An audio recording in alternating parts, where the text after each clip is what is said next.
Jai Hind everyone. I am Sheetal Vyas and I welcome you all in online classes of Devasya International School. Students, how are you all? I hope you all are fine and safe at home.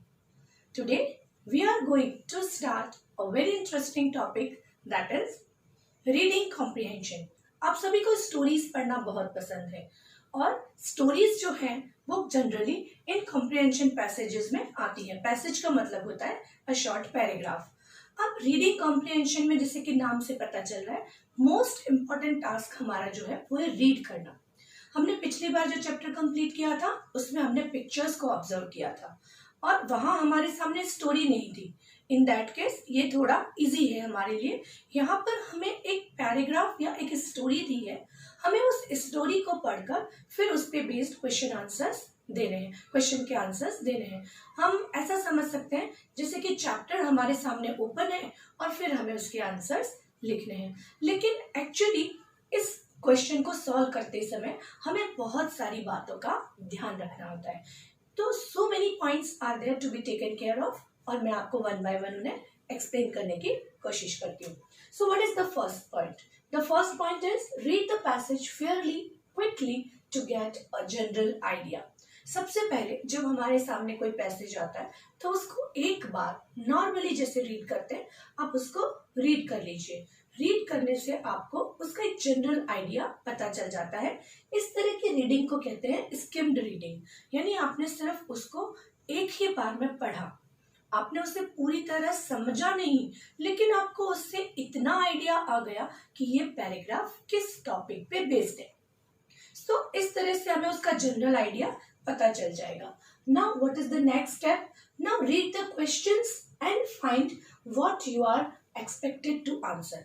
अब जब हमने paragraph read कर लिया तब हमें question section की तरफ move करना चाहिए और हमें सारे क्वेश्चंस को स्लोली बट केयरफुली रीड कर लेना चाहिए. इससे हमें पता चलेगा कि एक्चुअली एग्जामिनर हमसे क्या चाहता है, एग्जामिनर ने हमसे किस टाइप के क्वेश्चंस पूछे हैं. क्या क्वेश्चंस एमसीक्यूज बेस्ड है, क्या क्वेश्चंस ट्रू फॉल्स या fill in the blanks type है, क्या ग्रामेटिक क्वेश्चंस बहुत ज्यादा हैं या फिर answer the following question type of questions है. हो सकता है कि मिक्स क्वेश्चंस हो. तो ऐसा करने से हमें एक जनरल आइडिया हो जाता है कि इस टॉपिक पे हमने पैराग्राफ पढ़ा है और इस तरह के क्वेश्चंस के हमें आंसर्स देने हैं. Now what is the next? अब हमें पढ़ना है उसी पैराग्राफ को carefully. Read the passage second time very carefully. Find out the most important portion of the passage to get your answer. And what it is called? It is called scanned reading. जिस तरह से हम किसी photo की scanning करते हैं तो वो प्रॉपर पिक्चर हमें दिखाई देती है, एकदम क्लियर पिक्चर. ठीक इसी तरह से ये जो स्कैन रीडिंग है ये हमें हमारे पैसेज का एक क्लियर आइडिया देती है. अब हमने उसे और केयरफुली पढ़ा है. फर्स्ट टाइम पढ़ा था तब हमें उसका जनरल आइडिया पता चल गया था कि वो पैराग्राफ किस चीज के बारे में है. अब जब हमने उसे सेकेंड टाइम पढ़ा है तब हमें क्या पता चला है? तब हमें पता चला है कि इसमें बहुत सारी ऐसी इंपॉर्टेंट बातें हैं जो हमारे क्वेश्चन का आंसर करते वक्त हमें हेल्प करने वाली है. तो हमें इस स्कैन रीडिंग के टाइम उन सारे इंपॉर्टेंट पोर्शंस को भी अपने माइंड में रखना है. अगर आपको लगता है तो आप उसे अंडरलाइन या ब्रैकेट में भी क्लोज कर सकते हैं. ऐसा करने से आंसर फाइंड आउट करने में थोड़ा इजी हो जाता है. तो ये हमारा थर्ड स्टेप था जिसमें हमने उसकी स्कैन रीडिंग की या second time more careful reading की. Now what is the next? Now write down the answers in your own words. अब जब हमने पैराग्राफ का जनरल आइडिया पता चल गया, हमने सारे क्वेश्चंस अच्छे से रीड कर लिए, फिर हमने उन इम्पॉर्टेंट पोर्शंस को भी मार्क कर लिया है जिससे हमें आंसर्स फाइंड आउट करने हैं. फिर हम इजीली उन क्वेश्चंस का आंसर लिख सकते हैं. अब नेक्स्ट स्टेप क्या है कि हमारे आंसर्स होने कैसे चाहिए? हमारे आंसर्स बहुत ही शॉर्ट होने चाहिए, टू द पॉइंट आंसर होना चाहिए. फॉर एग्जाम्पल, अगर किसी पैराग्राफ में एक बॉय की स्टोरी है और उस स्टोरी में ऐसे लिखा है once there was a boy, his name was Rohit, और आपका क्वेश्चन है what was the name of the boy. तो आपने अगर ऐसे लिखा once there was a boy, his name was Rohit, तो ये आंसर गलत है. क्यों गलत है? क्योंकि आपने टू द पॉइंट आंसर नहीं लिखा. आपको कैसे लिखना चाहिए, अपने वर्ड्स में उस आंसर को लिखना चाहिए that the name of the boy was Rohit. ऐसा करने से दो अच्छी बातें होती है। पहला, हमारा आंसर शॉर्ट एंड स्वीट होता है।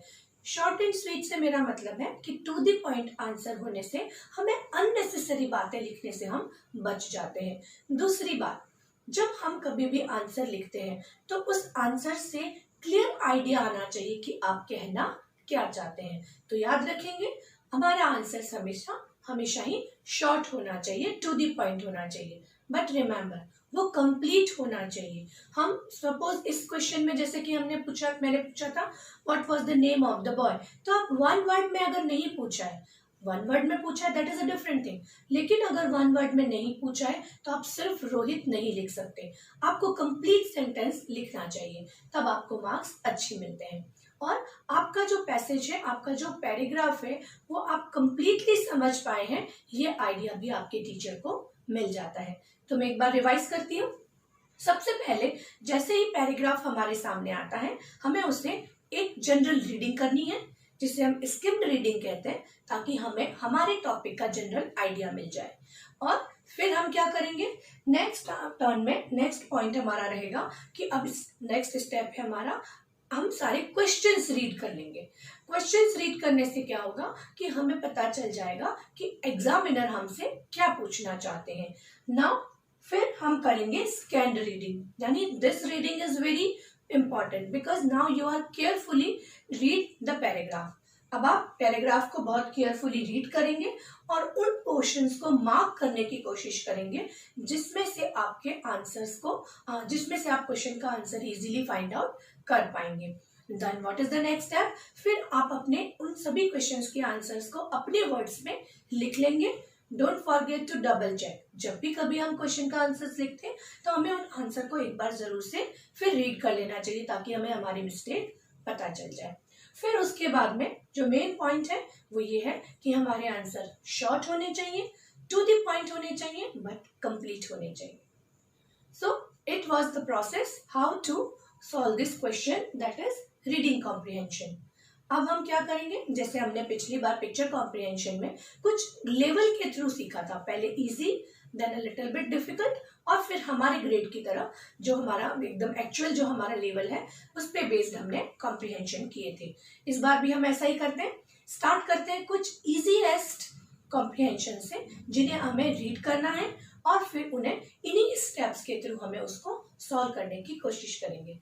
शुरू में मैं आपकी हेल्प करूंगी, हर वक्त आपके साथ रीडिंग भी करूंगी और आपको उसको सॉल्व करने में भी हेल्प करूंगी, बट ग्रेजुअली ये सारा काम आपको करना होगा। तो मैं आपको कुछ रीडिंग कॉम्प्रिहेंशंस वीडियो के एंड में बताऊंगी और आप उन्हें रीड करके अपने आप सॉल्व करेंगे। स्टूडेंट्स, जो पैराग्राफ मैं आपको दूंगी हो सकता है मैं उनके आंसर्स आपको नहीं बताऊं। क्यों?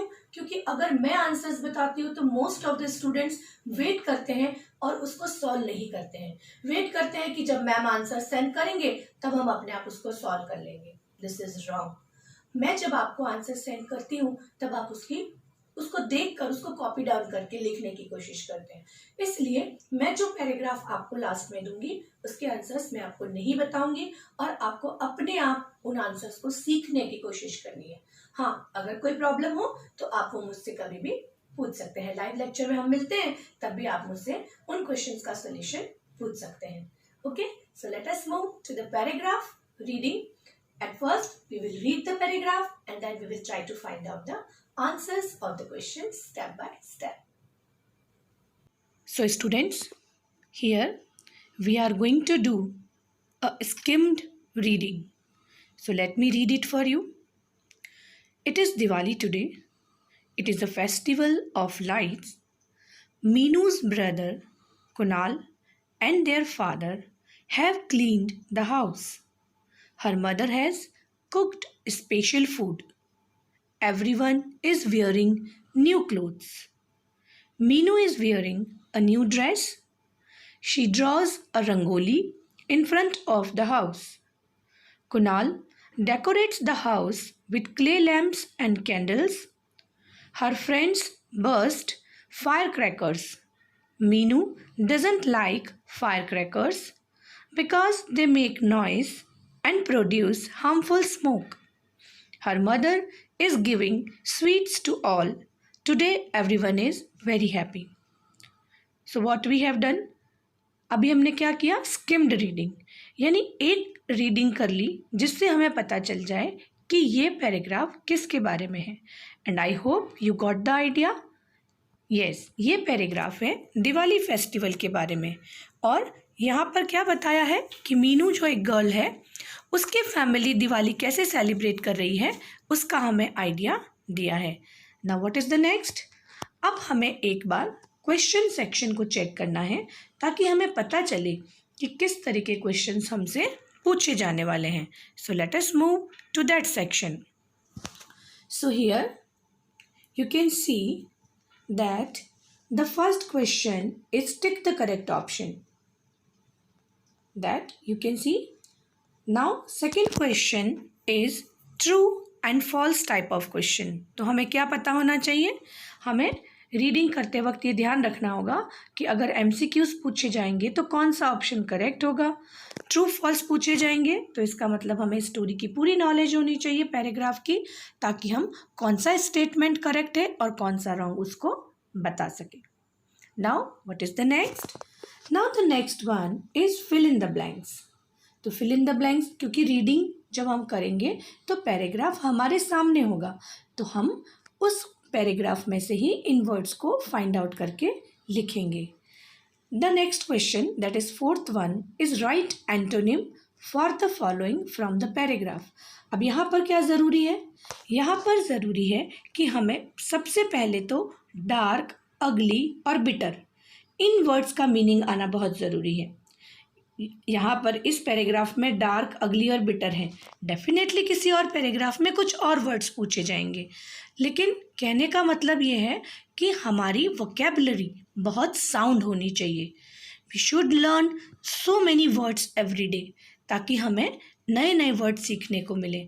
एंड द सेकेंड थिंग, जब हमें इनका मीनिंग पता होगा then what we can do, easily we can find out the antonym from the paragraph. Now let us move to the next question. The next one is answer the following. The next one is answer the following. Answer the following question में हमें क्या पता होना चाहिए? जैसा कि मैंने already बताया है कि हमें टू द पॉइंट आंसर करना है. आंसर बहुत ज़्यादा लेंदी नहीं हो बट इनकम्प्लीट भी नहीं होना चाहिए. तो हम इन क्वेश्चन के आंसर्स भी पैराग्राफ को रीड करके बता सकते हैं. Now what is the next one? The next is write 5 sentences about your Diwali celebration. तो यहाँ पर हमें अपनी दिवाली सेलिब्रेशन का एक्सपीरियंस शेयर करना है. Do not use the same sentence, try your own. और हमें मोस्ट प्रोबेबली क्या करना होगा? हम कोशिश करेंगे कि जो सेंटेंस हम फ्रेम कर रहे हैं वो एग्जैक्टली पैराग्राफ में से कॉपी डाउन नहीं किए हुए होने चाहिए. ओके, सो हियर हमने पहले स्किम्ड रीडिंग की और अब हमने क्वेश्चन आंसर्स देख लिए. Now what is the next? अब हमें स्कैन्ड रीडिंग करनी है, यानी प्रॉपरली इसको दोबारा रीड करना है. Now very slowly I will read it for you and I will try to explain the words and their meaning in front of you. But the thing is that आज ये paragraph मैं read कर रही हूँ इसलिए मैं आपको इसके मीनिंग बता सकती हूँ, लेकिन जब पैराग्राफ आप खुद रीड करेंगे तो आपको अपने आप को खुद को मीनिंग बताने होंगे ताकि आप क्वेश्चन का आंसर इजीली कर सकें. So let us read. It is Diwali today. आज दिवाली है. It is a festival of light. यह किसका फेस्टिवल है? लाइट का फेस्टिवल है. Now what you have to do? अब आपको याद रखना होगा कि आपने क्वेश्चन में देखा था, अगर आपको याद हो तो, कि हमने पहला MCQs में देखा था that which festival is festival of light. फिर हमने एंटोनिम्स में देखा था कि हमें डार्क का ऑपोजिट या एंटोनिम पूछा था. डार्क मतलब अंधेरा, लाइट मतलब रोशनी या उजाला. सो दैट्स वाई हमें 2 आंसर मिल गए. Now what is the next? Meenu's brother Kunal and their father have cleaned the house. अब ये भी हमारे एक क्वेश्चन का आंसर हो सकता है. जब हम क्वेश्चन प्रॉपरली पढ़ लेते हैं तब हमें बहुत इजी रहता है. अभी मैंने उन्हें जब सफल किया था, यानी कि जब पेजेस को स्क्रॉल किया था, तब आई होप आपने क्वेश्चंस पढ़े होंगे.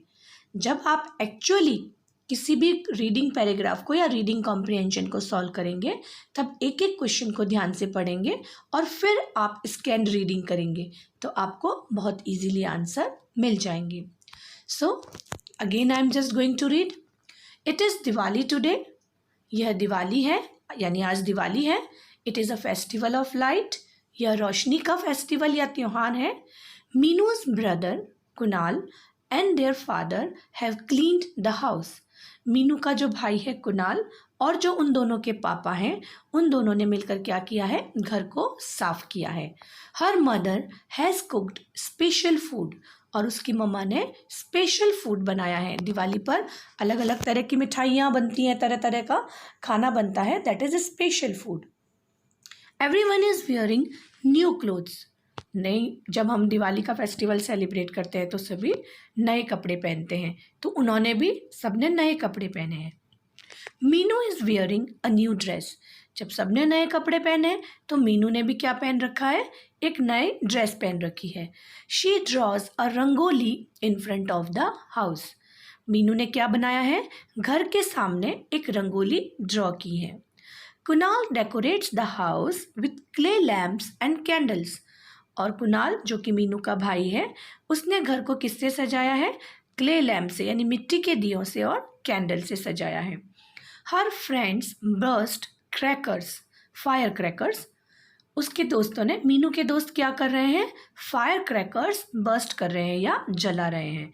अब फायर क्रैकर्स को जब हम जलाते हैं तो इसके लिए दो वर्ड होता है. हम ये भी कहते हैं ना पटाखों से खेलना, तो कभी कभी हम ये वर्ड भी यूज़ करते हैं that they are playing with crackers. Crackers और फायर क्रैकर्स दोनों ही सिमिलर वर्ड हैं. Then Meenu doesn't like fire crackers because they make noise and produce harmful smoke. Meenu को फायर क्रैकर्स से खेलना या उन्हें बर्स्ट करना पसंद नहीं है क्योंकि उनसे शोर होता है और हार्मफुल स्मोक यानी कि हार्मफुल धुआं जो होता है वो प्रोड्यूस होता है. प्रोड्यूस होना मतलब बनता है.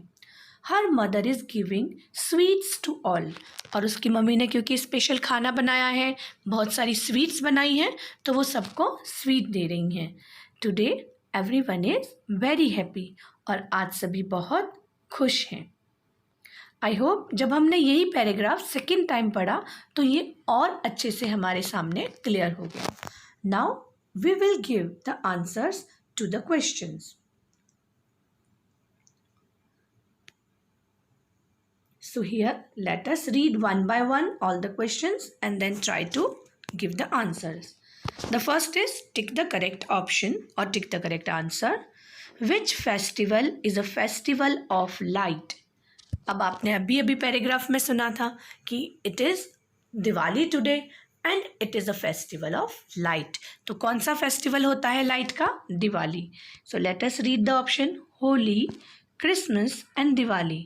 तो सी ऑप्शन जो है वो करेक्ट आंसर है. Now what is the next?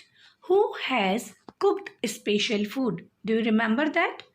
Definitely हमने पढ़ा था कि मीनू की मदर ने स्पेशल फूड कुक किया था. So let us read the option. Mother, Meenu and Kunal. And which is the correct one? Option A. Okay, now the second question. Write T for true and F for false. So हम अगर sentence true है तो हम T लिखेंगे और अगर false है तो F. So what is the first one? Meenu is wearing an old dress. अब आपको पैराग्राफ याद है, आपने 2 बार रीडिंग भी की है, तो अब आपको याद है कि Meenu is wearing a new dress ऐसा लिखा था. सो क्या मतलब हुआ इसका कि ये फॉल्स स्टेटमेंट है. तो हमने क्या लिख दिया? एफ.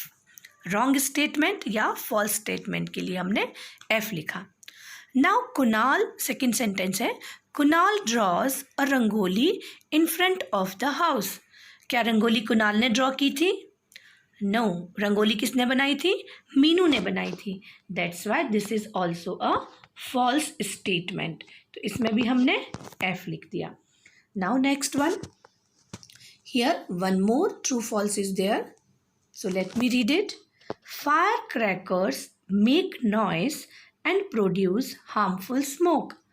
ये तो हमें वैसे भी पता है कि हाँ, पटाखे जलाने से क्या होता है, शोर होता है और धुआं निकलता है, और ये हमने पैराग्राफ में भी रीड किया है। That's why this is the correct और ट्रू सेंटेंस। और हमने इसमें क्या लिखा है, T. Okay, now let us move to the next question, that is fill in the blanks. Kunal decorates the house with, sorry मैंने कुणाल बोल दिया, Kunal was the fill in the blank. Dash decorate the house with clay lamps and candles.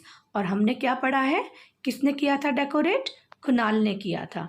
So Kunal decorates the house with clay lamps and candles.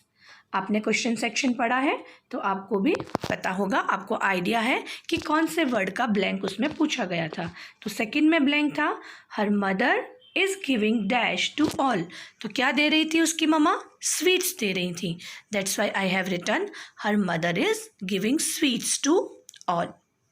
Okay, now next one, write antonyms for the following from the paragraph. और जैसा कि मैंने कहा था, जब हम paragraph पढ़ते हैं तो हमें साथ साथ इन वर्ड्स को फाइंड आउट करना था। एक वर्ड हमने फाइंड आउट कर लिया था, डार्क मतलब अंधेरा, और अंधेरा का उल्टा होता है उजाला या रोशनी, और पैराग्राफ में वर्ड यूज हुआ है लाइट। तो डार्क का ऑपोजिट या डार्क का एंटोनिम क्या होगा, light. Then the other word is अगली।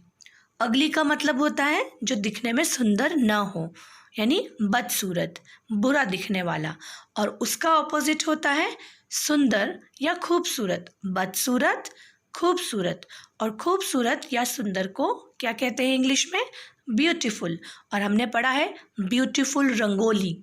तो ब्यूटीफुल वर्ड कहाँ या का यूज़ हम यहाँ पर अगली के एंटोनिम में करेंगे। Now the next one is bitter. Bitter का मतलब होता है कड़वा, और कड़वा का उल्टा क्या होता है, मीठा, और मीठा को इंग्लिश में कहते हैं स्वीट। और हमने पैराग्राफ में ये वर्ड पढ़ा है, that is sweet. So I hope you understood it कि हमें पैराग्राफ पढ़ते वक्त ऐसे कई क्वेश्चंस के आंसर्स हमें ढूंढते रहना चाहिए, ताकि हमें लास्ट मोमेंट पे प्रॉब्लम ना हो। जैसा कि मैंने कहा था, आप कभी अंडरलाइन भी कर सकते हैं और चाहे तो उसको ब्रैकेट में क्लोज भी कर सकते हैं। Now the next one, the next question was answer the following questions. So the first one is who have cleaned the house. घर किसने क्लीन किया था, मीनू के भाई कुणाल ने और उसके पापा ने। So let us write the answer. Meenu's brother Kunal and their father have cleaned the house. उन दोनों ने मिलकर घर साफ किया था। Now what is the next question, why does Meenu dislike the fire crackers. और इसका आंसर भी हमने पढ़ा है कि मीनू को फायर क्रैकर्स क्यों नहीं पसंद थे, बिकॉज वो नॉइस करते हैं और हार्मफुल स्मोक भी प्रोड्यूस करते हैं। So what we will like, she dislikes the fire crackers because they make noise and produce harmful smoke. तो ये सेंटेंस हमने कहाँ से लिया, बिल्कुल एज इट इज़ पैराग्राफ में हमको मिल गया, बस हमें थोड़ा सा क्वेश्चन के अकॉर्डिंग ध्यान में रखना पड़ा। उसमें था मीनू डज नॉट लाइक, और यहाँ पर हमें पूछा है डिसलाइक। मोस्टली आपको कोशिश करनी चाहिए कि क्वेश्चन की लैंग्वेज को आंसर में फॉलो करें। Now the next, give a proper title to the paragraph. वैसे तो आप बहुत सारे टाइटल लिख सकते हैं, बट दो टाइटल यानी 2 टाइटल्स मुझे थोड़े सूटेबल्स लगे। कौन से सूटेबल लगे, the first one is Diwali with Meenu. क्यों दिया मैंने ये टाइटल, क्योंकि हमने पैराग्राफ रीडिंग में क्या देखा था कि मीनू की फैमिली के बारे में बताया गया है कि मीनू की फैमिली कैसे दिवाली सेलिब्रेट करती है। So what I have written, Diwali with Meenu.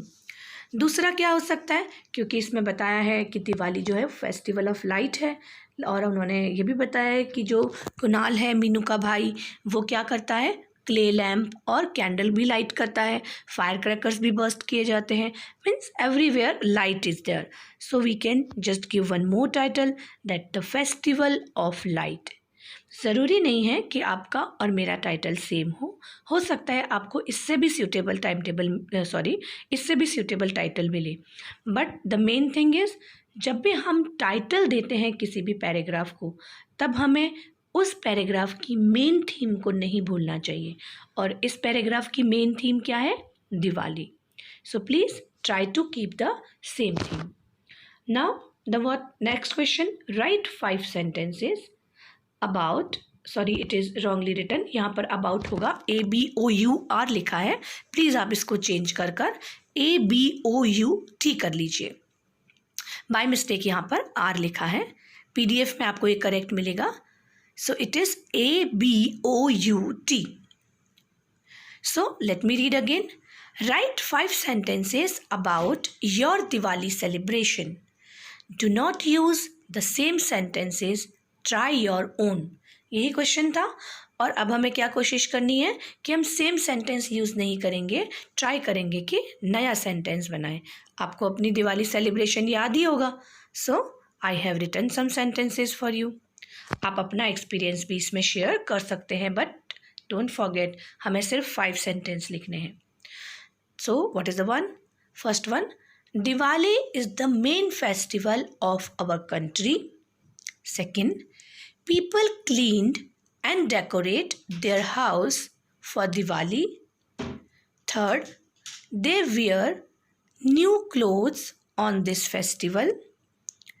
Some people play with crackers. And the fifth one, but I do not play with crackers because these are harmful for the environment.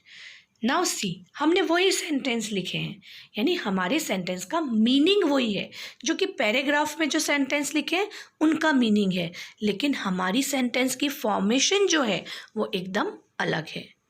So in this way we can solve the picture comprehension, reading comprehension. Picture comprehension बार बार पढ़ा रही हूँ तो मेरी आदत में picture comprehension आ गया है, sorry for that again. So it was reading comprehension. अब हम एक बात को फिर ध्यान से रिवाइज करते हैं कि सबसे पहले हमें स्किम्ड रीडिंग करनी है, यानी एक बार उस पैराग्राफ को रीड कर लेना है प्रॉपरली. सेकेंड टाइम हमें क्वेश्चन सेक्शन में जाकर सारे क्वेश्चंस रीड करने हैं ताकि हमें आइडिया हो जाए कि एक्चुअली हमें इसमें से क्या पूछा जाने वाला है. Then again we will just go to the reading section and now this time we will do scanned reading और a more careful reading. Carefully उस पैराग्राफ को रीड करेंगे. हमने जो क्वेश्चन सेक्शन में क्वेश्चन देखे थे उनका आंसर फाइंड आउट करेंगे और हो सका तो ब्रैकेट में या अंडरलाइन में उनको लिख देंगे ताकि हमें थोड़ा इजी हो जाए. And then finally we will write down our answers जो कि टू द पॉइंट होने चाहिए और हमें कंप्लीट आंसर्स लिखने होते हैं. I hope now you understood. So this is the time for your homework. Here I am giving you another comprehension. आज मैं आपके लिए ये रीड कर रही हूँ, बट नेक्स्ट टाइम से क्वेश्चन जो मैं आपको होमवर्क दूंगी वो वाला रीड नहीं करूँगी. इस पैराग्राफ के क्वेश्चंस अब आप खुद बनाएंगे. आपको ध्यान रखना है कि इसमें डिफरेंट टाइप के क्वेश्चंस आपको इंक्लूड करने हैं. कुछ MCQs, कुछ फिल इन द ब्लैंक्स या ट्रू फॉल्स, कुछ एंटोनिम या सिनोनिम. आप सिनोनिम भी लिख सकते हैं. आप अपने क्वेश्चन में ये भी लिख सकते हैं that find out the synonyms, but आपको उस वर्ड का सिनोनिम पता होना चाहिए. फिर आप क्या लिख सकते हैं? Answer the following question and और क्या था नेक्स्ट हमारा? Make sentences. ज़रूरी नहीं है कि आप यही टाइप के क्वेश्चन लिखें, आपका नया भी हो सकता है. सपोज आप उसमें एक नया क्वेश्चन ऐड कर सकते हैं, वो हो सकता है circle the odd one out, but ये डिपेंड करता है पैराग्राफ पे. अभी मैं आपको क्यों क्वेश्चन फ्रेम करना सिखा रही हूँ, ताकि हमें आइडिया हो जाए कि किसी भी पैराग्राफ पे किस तरीके के क्वेश्चंस बन सकते हैं. So let me read it for you. Yesterday there was a fair in Narela. Fair का मतलब मेला, नरेला जगह का नाम है. People came there from far away places. लोग वहाँ पर दूर दूर की जगहों से आए थे.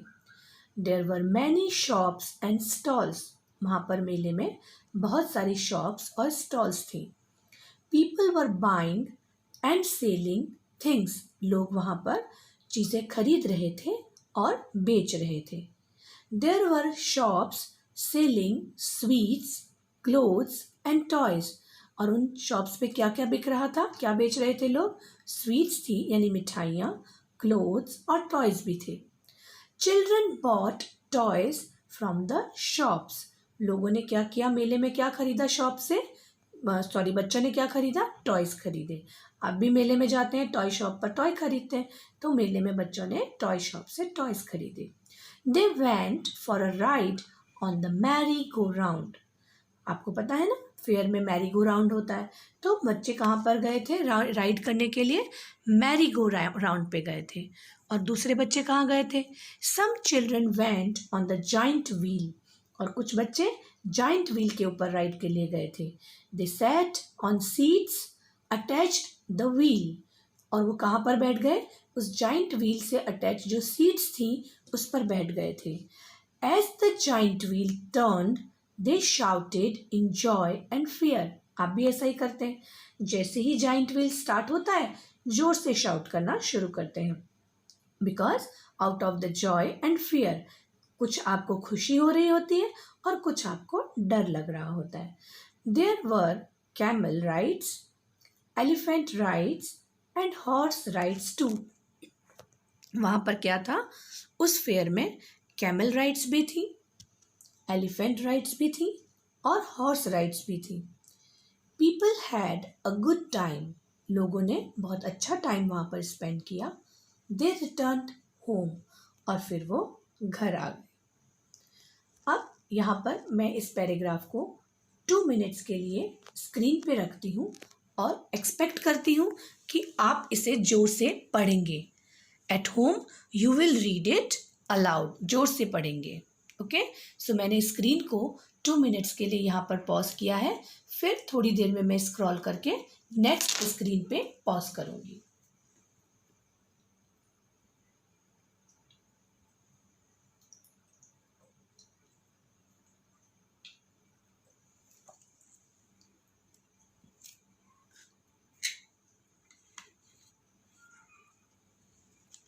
आई होप आपने इसे पढ़ा होगा।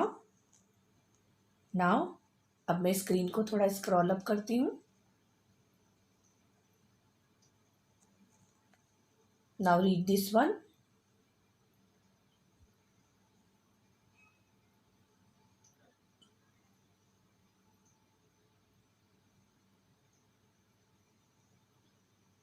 आप चाहे तो वीडियो पॉज करके भी इसको रीड कर सकते हैं। अगर टाइम कम, आपको ज़्यादा टाइम लगा हो तो आप वीडियो पॉज करके भी इसे रीड कर सकते हैं।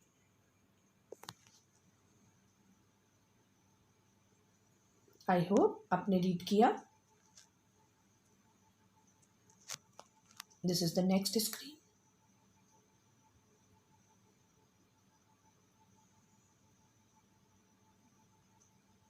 मैं एक्सपेक्ट कर रही हूं कि आप सभी लोग इसको जोर से पढ़ रहे हैं। ओके देन, तो ये जो आपने नया पैराग्राफ पढ़ा, अब आपकी टर्न है। अब आप इस पे क्वेश्चंस बनाएंगे, डिफरेंट टाइप ऑफ क्वेश्चंस बनाएंगे और उन्हें खुद सॉल्व करने की कोशिश करेंगे। The first reading that was skimmed reading, then second reading that was scanned reading. ये दोनों रीडिंग करेंगे, ठीक है। अब नेक्स्ट जो हमारा लेक्चर होगा उसमें पैराग्राफ का लेवल थोड़ा सा हाई रहेगा, ताकि हम उसमें और नए तरीके के क्वेश्चंस ढूंढ सकें। But as every time I am telling you, don't forget कि आप लोगों को अपनी वोकेबलरी एनरिच करते रहना है, नए नए वर्ड्स सीखते रहना है, ताकि आपको जब भी कोई नया पैराग्राफ, क्योंकि एग्ज़ाम में तो सेम रीड किया हुआ पैराग्राफ नहीं आता, एग्ज़ाम में अननोन पैराग्राफ आता है, तब हमें नए वर्ड्स अगर पता हो तो हम इजीली अपना पैराग्राफ सॉल्व कर पाएंगे। So here I'm going to finish today's lecture. I hope you have learned it very nicely, and then you will solve this paragraph by your own. Next lecture में नए reading comprehension के साथ फिर मिलेंगे. Till then, have a nice day. जय Hind everyone.